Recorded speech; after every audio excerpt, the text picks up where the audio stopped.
Hello, good morning, good evening, wherever you are in the world. This is Tuesday tea time, and I am here in the Netherlands still. And I feel like I just did tea time because I was late last week and did it on Friday. So here I am, not very many days later, but I have had time to do an entire clinic. So we had 4 days of working with a really fabulous group of people and horses. I feel very complete and satisfied and happy. A little tired, but that's a good thing. I thought that I would talk a little bit today about the bank account of the relationship. I have a webinar that I put out about this, and it's something that I talk about in every clinic I teach. And it's basically the idea that when we spend time with our horses, we are always investing in the relationship or withdrawing from the relationship. So as we have experiences together with the horses, that is building trust, or it is taking away from the trust with our horses. And this is an interesting thing because we understand how money works. We understand how a bank account works. But building trust with a horse sometimes feels like it's frustratingly difficult. Why does it work sometimes? Why does it not work sometimes? Hi, Lucy. Nice to have you here for tea time. Thank you for joining us. So basically, the simple idea is that when we spend time with a horse, we are always building up experiences with them that they remember. And if those experiences are fun and interesting, and horses feel a sense of curiosity about what's going to happen next, that's a really positive feeling. And the way that I see curiosity is when the horses are starting to use their 5 senses. They're smelling things, they're seeing things, they're hearing things, they're tasting things, and they're not particularly getting stuck in one sense. So when they get really stuck in one sense, they are either going to head up towards concern, which is what you see when you get fight or flight, or they're going to head down towards comfort, which is what happens when they fall asleep. Now, it used to be when I talked about the bank account of the relationship, I really talked about how curiosity was the currency, that engagement of the senses, the way the horses feel really dynamic with you. That's the thing that builds trust. I've recently had a development in my theory about this, and so I thought I'd talk about it today. So if we have this bank account of relationship with the horse, and we are constantly investing in it with experiences that cause the horse to use their senses, to feel curious, to wonder what's coming next, this sort of positive anticipation really makes them want to spend more time with you.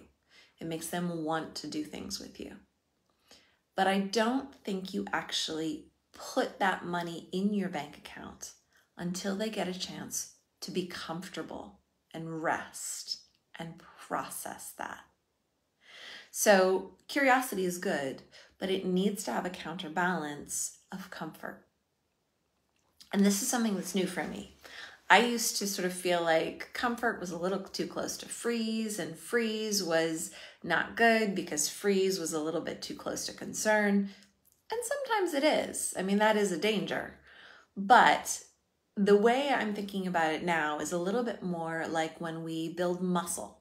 So if we lift weights or we run, we exercise, okay, that building of muscles by doing exercise, it doesn't actually happen until you rest. So if you're building strength, you have to exercise to motivate the body to build muscle. But you are actually building the muscle when you rest, not during the time you're exercising. And I think that the bank account of relationship is a little bit like that too. So the curiosity and the positive experiences you have with the horse, that's like putting money on the table. That's like creating the money that's going to go in the bank account. But you don't actually put it in the bank account until you have some rest time. Hi, Rachel. Thank you for joining Tea Time. It's fun. I love when a group gathers here at tea time. So, as I was saying, I just finished my first clinic here, the tour here in the Netherlands, and we talked about the bank account a fair amount. And we really were watching this theory that you need both. You need a balance of the curiosity and the engagement and all of the sort of good stuff that happens that makes the horse really want to do more things with you. But if you get too much of that, you start to get overwhelmed. The horse starts to get overwhelmed, the human starts to get overwhelmed. And then when they get overwhelmed, there starts to be concern, which is going to turn into fight or flight, which is going to cause a rift in the relationship. And that's how you lose money out of the bank account. Okay, so we want the curiosity, we want the engagement, but we don't want so much of it that then the horses feel like they're overwhelmed and they have to defend themselves. So what we need is we need a balance where we get some curiosity, some engagement, and then we get a little bit of rest time where the horse gets to process how great that was and how much fun that was, and rest their brain, rest their senses, and then they can do it again. And so I think we create the money to put in the bank account with all of those positive, engaged experiences with the horse, but then we actually deposit it in the relationship account with the resting, with the comfort, with the quiet time where their senses slow down a little bit and they're not quite as engaged. Sandra and Lisbeth, drinking tea, awesome. I love how many people join me for this. It's great. I'm going to scroll up. I think I've got Annie Oakley's here too. Yeah, it's really interesting to think about. Oh, and Catherine is here as well. Hi, Kath. The bank account is a really interesting way to think about trust. And I actually had a huge epiphany this morning as I was teaching, and I'm talking and I'm watching students and I'm watching all the engagement. And I realized that at home, my really difficult gelding, Ocasio, he and I have a lot of fun together. We have a lot of engagement. He's not very trusting. He has some issues. And I realized that we are way better at curiosity and all those positive experiences. And when we're together, we're not so good at the resting part. We're not very good at the processing part. So it's like we create a lot of good things that could become trust, but the downtime, the processing time, he's not so good at it. And because he's not so good at it, I haven't really thought about it, I guess. So yeah, George, exactly. There's only so much room in the piggy bank. And then we've got to maybe take it to the big bank. And that's kind of an interesting idea, is that we're going to create the money and we're going to put it on the table with these good experiences. But to really get the horse to trust you, we then have to process all that into the bank account with the rest. Otherwise, it gets overwhelming. And when it gets overwhelming, they're going to fight back and defend themselves instead of being safe and social and interactive with their friends. So Sandra says that makes me think of Buddy. We're good at doing, but not so much at just being. Yeah. And so this was a little bit of an epiphany for me today while I was teaching.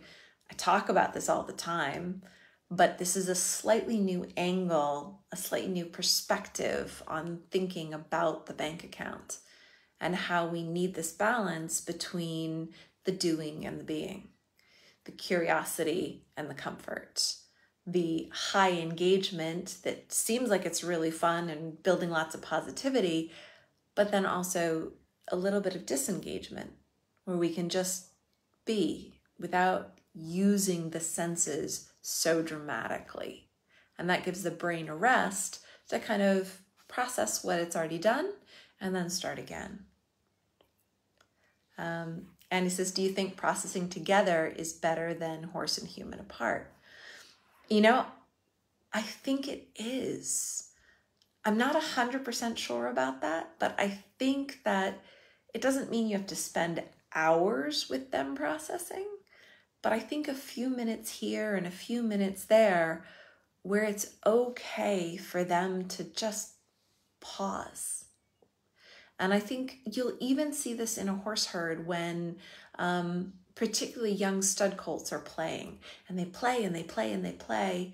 And then at a certain point, they just pause. And in that pause, it's like they both take a deep breath, their ears stop moving, their eyes get a little bit quiet, and they just have a pause for a moment where not much is happening.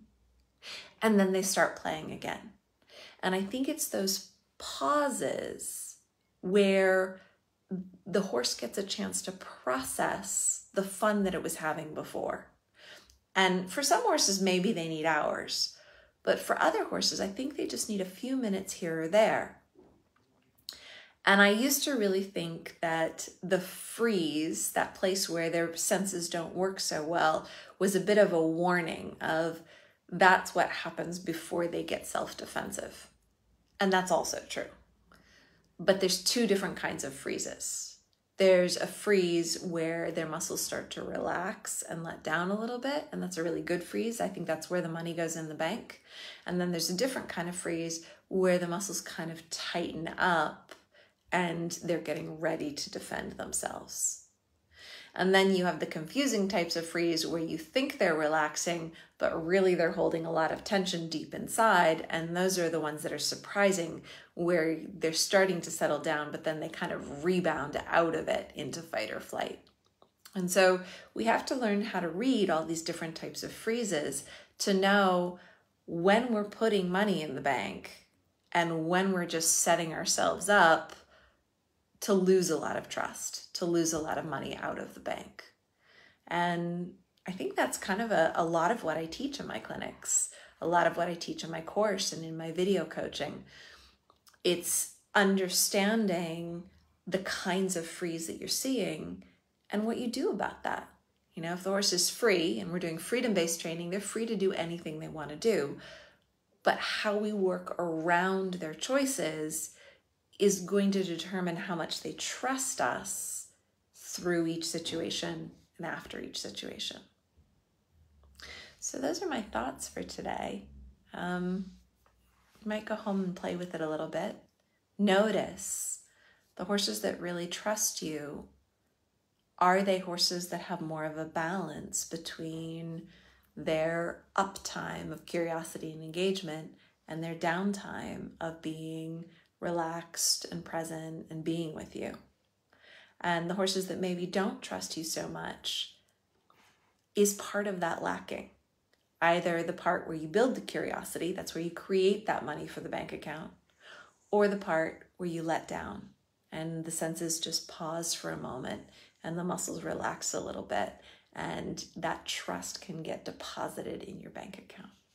So take it home, play with it, try it. I'd love you to sort of think about it and see what your experiences are and let me know if that rings true for you.